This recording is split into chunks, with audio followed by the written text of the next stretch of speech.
20장 1절부터 2절 말씀 보도록 하겠습니다. 출애굽기 20장 1절 2절입니다.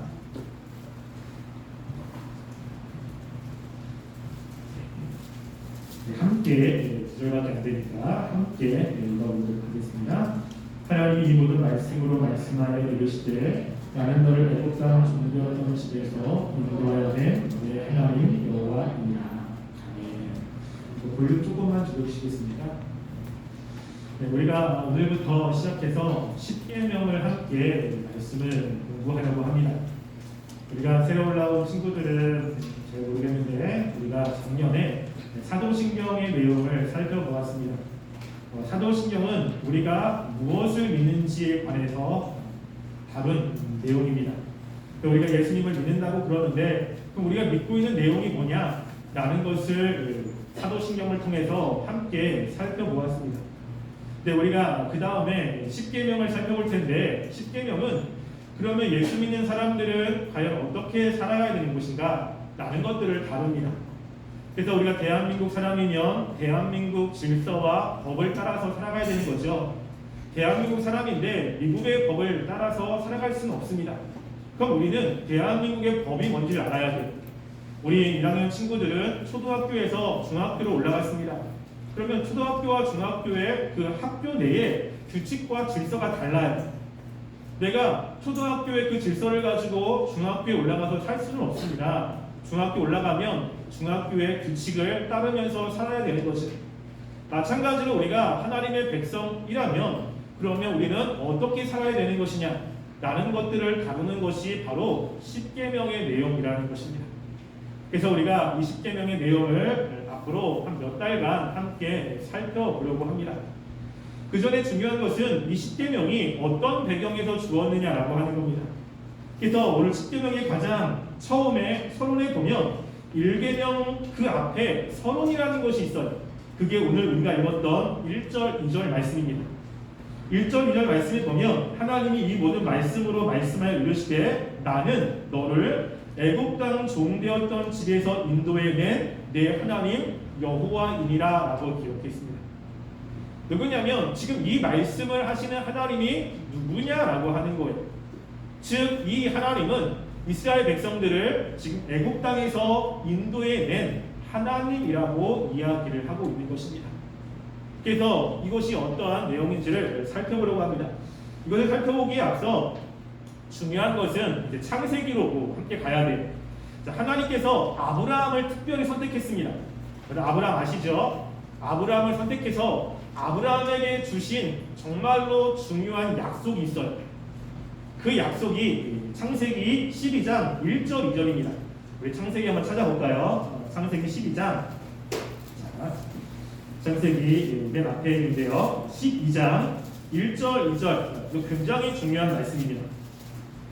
앞으로 하나님께서 하나님의 백성들을 어떻게 하실지에 대해서 이야기를 하고 있는데요. 자, 창세기 12장 1절 2절 말씀 함께 읽어보겠습니다. 시작. 여호와께서 아브라함에게 이르시되 너는 너의 고향과 친척과 아버지의 집을 떠나 내게 보여줄 땅으로 가라. 내가 너로 큰 민족을 이루고 내게 복을 주어 내 이름을 창대하게 하리니 너는 복이 될지라. 아멘. 여기 보면 하나님이 아브라함에게 하신 말씀은 지금 살고 있는 곳을 떠나서 앞으로 하나님이 보여주시는 땅에 가라. 그 땅에 가면 내가 너로 큰 민족을 이루겠다 라고 하는 거예요. 이 민족은 뭐냐면 나라를 만들겠다는 것입니다. 이제 아브라함 자손으로 나라를 만들고 그 나라가 다른 나라의 복이 될 것이라고 이야기를 하는 거예요. 여러분, 나라가 되려면 중요한 세 가지 요소가 있습니다. 여러분 혹시 아세요? 나라가 되려면 이 세 가지는 반드시 있어야 돼요. 대한민국이라고 하면 이 세 가지는 꼭 있어야 됩니다. 그것이 뭐냐면 첫 번째는 백성이 있어야 돼요.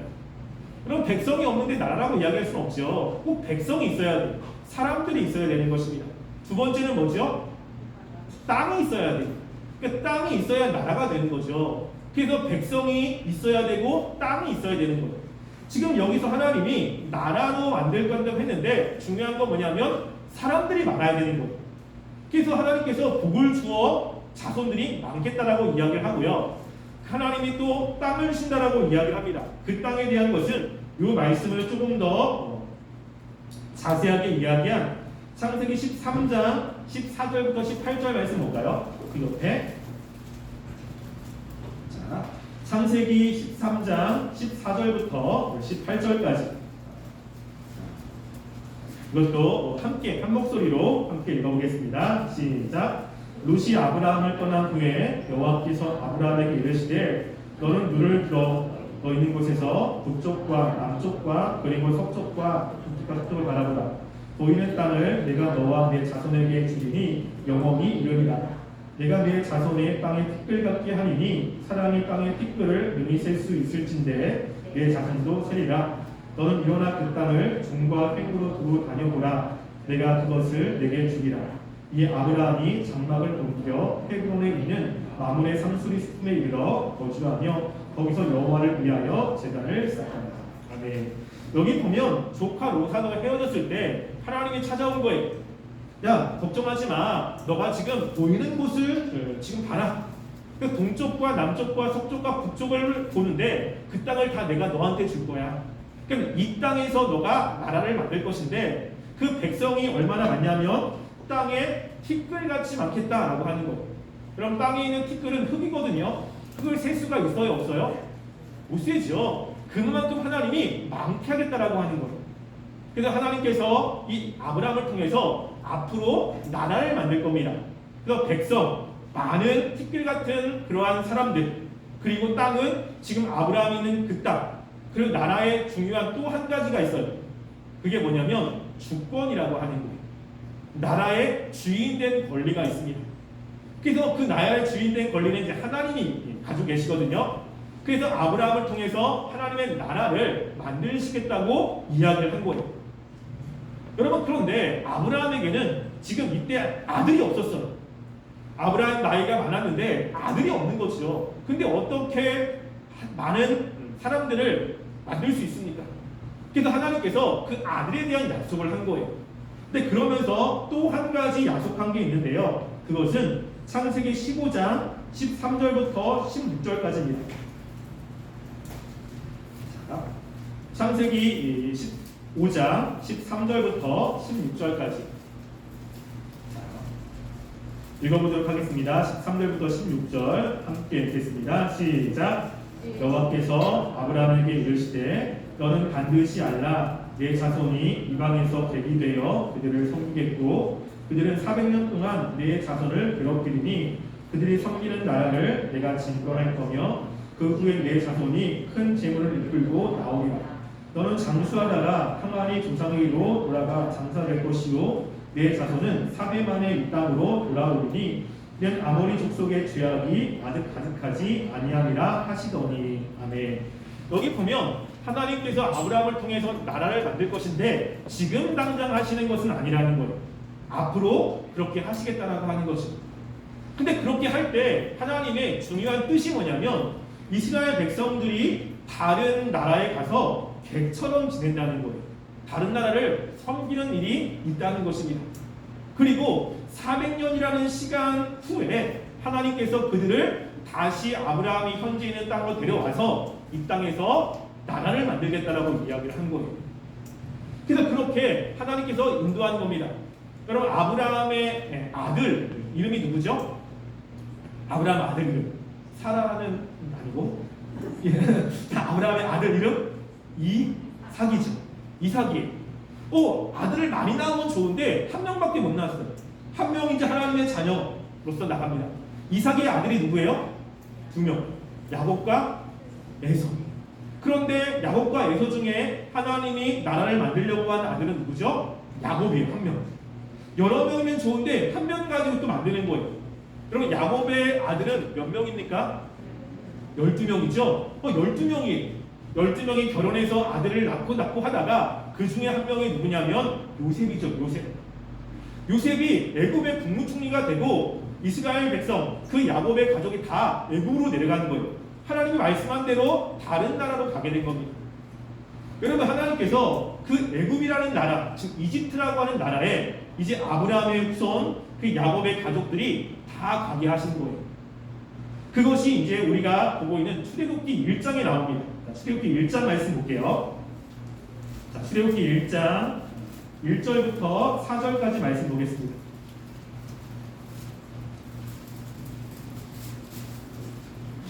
출애굽기 1장 1절부터 4절까지 7절까지입니다. 1절부터 7절까지 함께 읽어볼게요. 출애굽기 1장 1절부터 7절 읽겠습니다. 시작. 야곱과 함께 각각 자기 가족을 데리고 애굽에 이른 이스라엘 아들들의 이름은 이러하니 르우벤과 시므온과 레위와 유다와 이사갈과 스불론과 베냐민과 단과 납달리와 갓과 아셈이요 야곱의 허리에서 나온 사람이 모두 70이요 요셉은 애굽에 있었더라. 요셉과 그의 모든 형제와 그 시대의 사람은 다 죽었고 이스라엘 자손은 생육하고 불어나 왕성하고 매우 강하여 온 땅에 가득하게 되었더라. 아멘. 여기 보면 이제 하나님의 말씀대로 이집트, 애굽이란 나라에 70명의 가족이 간 거예요. 그럼 70명의 가족은 나라가 될 수 없죠. 나라가 되려면 사람이 많아야 되는 거예요. 그래서 하나님께서 이집트로 가서 하신 그 일이 뭐냐면 7절에 보면 이집트에 들어가서 자녀를 많이 낳는 거예요. 점점점 인구가 불어나기 시작한 것입니다. 하나님이 이집트로 보낸 이유가 있어요. 여러분 한 가정이 400년이 지났을 때 200만 명 정도 되려면 사람이 자녀를 많이 낳아야 되잖아요. 자녀를 많이 낳으려면 중요한 게 뭐냐면 먹는 게 풍성해야 돼요. 그러니까 먹는 게 풍성하지 못하면 자녀를 많이 낳을 수가 없습니다. 그러니까 먹는 게 풍성해야 되고 또 사람이 계속 늘어나려면 또 한 가지 중요한 게 있어요. 그게 뭐냐면 전쟁이 없어야 돼요. 여러분 전쟁이 일어나면 정말로 많은 사람들이 죽죠. 전쟁이 일어나면 인구가 확 줄어들어요. 그래서 인구가 점점점 불어나려면 두 가지가 만족돼야 돼요. 하나는 먹는 것이 풍성해야 되고 두 번째는 전쟁이 없어야 돼요. 그런데 먹는 것이 풍성하고 전쟁이 없는 나라 중에 한 나라가 어디냐면 이집트예요. 이집트. 여러분 지금도 그렇지만 세계 최대의 곡창지대, 쌀, 벼농사 우리나라는 1년에 한 번 이렇게 수확하잖아요. 근데 두 번, 세 번 할 수 있는 나라가 지금도 이집트입니다. 먹는 게 풍성해요. 거기다가 이집트는 전쟁이 별로 없습니다. 이집트를 점령하기가 너무 어려워요. 그래서 전쟁이 별로 없기 때문에 하나님이 아브라함의 자손을 거기 데려가서 거기서 뭘 하냐면 계속해서 자녀를 낳게 한 거예요. 어떤 학자가 이들이 자녀를 몇 명 낳았을까 라고 생각해서 연구를 한번 한 적이 있대요. 근데 그럴 때 한 남녀가 결혼해서 자녀를 낳았는데 몇 명을 낳아야 400명 정도가 되었을 때 200만 명이 되냐면 한 가정에서 자녀가 여러분 집에 자녀가 몇 명 있습니까? 한 명? 2명 있잖아요. 저도 이제 딸 한 명 있는데 몇 명이냐면 25명을 낳아야 돼요. 그러니까 25명을 낳아야 200만 명이 될 수 있대요. 그러니까는 계속 25명이 한 끼를 먹는다고 생각해봐. 여러분 25명이 10,000원짜리 밥을 한번 먹어요. 그러면 야 25만 원이에요. 와, 이 만만치 않잖아요. 그러니까 먹는 게 풍성해야 돼. 잘 먹어야 돼. 그래서 하나님께서 점점점 불어나게 만든 겁니다. 그래서 점점점 불어나는데 문제는 뭐냐면 이 애굽이라는 나라에 이 이스라엘 백성들이 와가지고 점점 인구가 불어난 거예요. 그러니까 왕이 걱정이 된 거야. 왜냐하면 이 나라 사람이 많으니까 만약에 그 나라에 반기를 들어 그래가지고 그 나라를 점령하려고 한다면 인구가 많으니까 어떻게 해요? 아 이게 위험한 거야.